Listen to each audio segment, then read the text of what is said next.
Hey, we are live, and today's topic is actually around discipline. So, the question to answer is, where do founders go wrong in discipline? Now, I'm going to take this in the direction of self discipline. I think that's the most important thing. This concept, if you can't manage yourself, then you can't manage others. And so, in this instance, what I think founders get wrong the most is in the self discipline of time management. And trust me, listen, I'm in season, as many founders will call it seasons. I'm in season number 16 as a founder of a professional services firm. So you can imagine in season one, two, three, four, like I made so many mistakes. And one of the biggest and first mistakes is time management. And here's where you go wrong. Here's kind of the situation. The situation is you found or find the business. You're used to being the chief bottle washer. For me, always gravitated to my biggest skill set, which was around sales.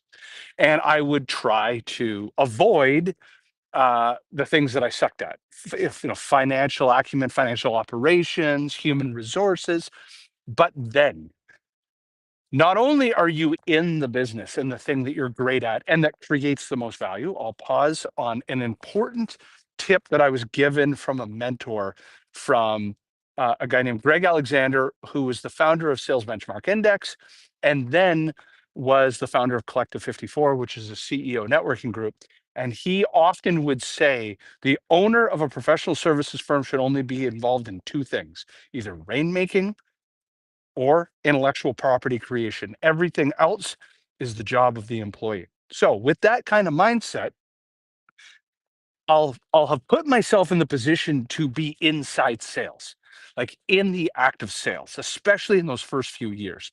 But then I would catch myself asking to be part of critical thinking and decision making in the other less uh, valuable, more employee centric, not saying valuable, but less critical to the enterprise value of the business, I would catch myself being pulled into financial operations and HR. And it could be product updates, it could be marketing updates. And so now my entire day and week is consumed with being in the business. And it's kind of like at school. If you remember in high school where you would be in class and everybody would be assigning work, and then you would get home and you'd have like 2 hours of homework. Well, that's what it's like being a founder working in a business.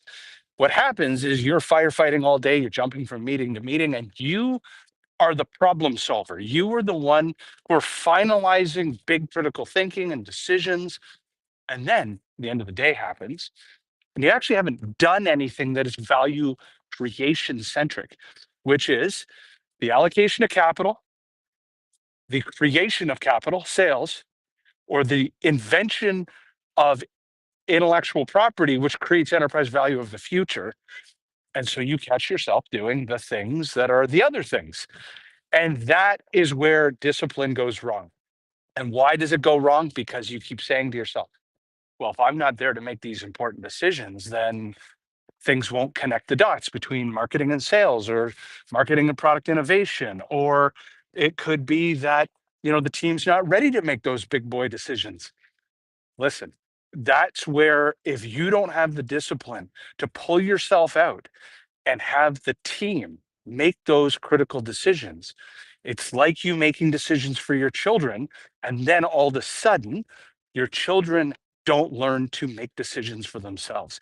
They don't know how to practice some fundamental decision making frameworks, such as what's called the 1-3-1, which means you encounter a problem. You capture that problem in a bottle and you document what is that core problem. You then isolate three potential scenarios to solve that problem. And then you bring the potential solution to the table. So you teach your team to come to every meeting. Here is the problem. Here were the three things I evaluated. Here is my recommendation. Now, all of a sudden, you start developing a team that learns to do critical thinking and solve their own problems so that you're not the firefighter all day long. And all of a sudden, great things start evolving in HR. Great things start evolving on your finance team. Great things start evolving on your product roadmap. And you didn't have to be in the business to make those decisions. Now you've freed up the mental energy and the time to work on the intellectual property creation, or work on sales, or work on allocation of capital. Those are the big three value creators. And then all of a sudden, you have a little bit more time to free up. How do you get yourself out of those big three conundrums? And then all of a sudden, you've started to really scale. So to summarize, the question of this live stream was, what is, or where do founders go wrong in discipline? I'm a believer that it first starts with yourself, that you can't be a coach if you can't coach yourself.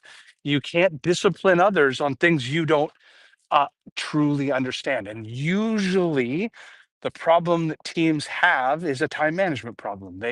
Your teammates will say they're too busy to get things done, or they don't have time to get things done. And it's because you haven't learned to time manage yourself. You can't transfer that knowledge and skills to others to teach them how to time manage. And then you start solving their problems for them because they don't seem to have time to do it. You start solving their problems for them, and all of a sudden, you haven't pulled yourself out of critical thinking and decision making. And now you're in the business all day long doing homework at night and homework on the weekends to be able to catch up on the things you need to do. So I hope you found this really valuable. Again, every day I'm going to take questions, one topic every day, do a live stream on my thoughts to help founders. I'm a founder of 3 agencies, all 7 figures in scale, trying to get to an 8th figure.